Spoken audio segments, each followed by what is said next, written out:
By the time Evan passed away in 2010, I was getting more and more involved in the church.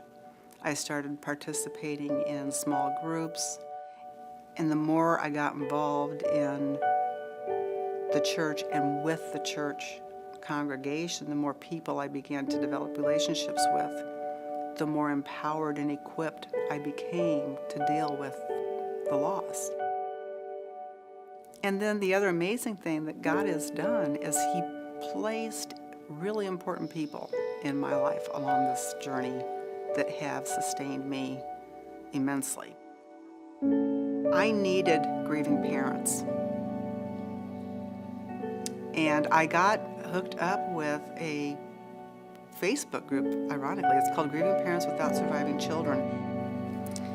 But I needed to have a support system who could understand the loss of a child, because it just doesn't get worse than that.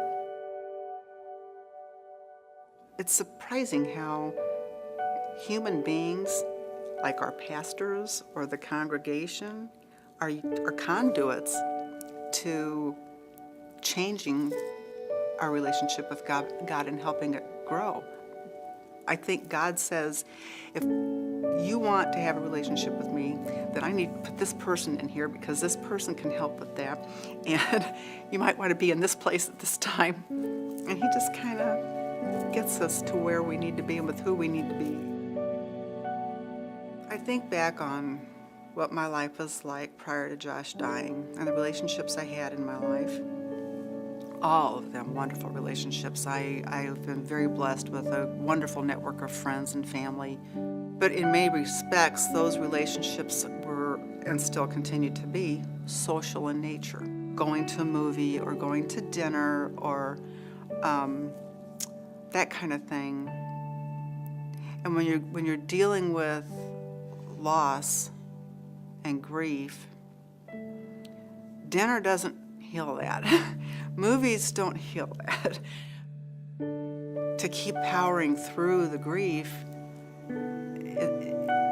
I needed a different kind of people and support in my life that could nurture me spiritually, that my other friends and family couldn't do.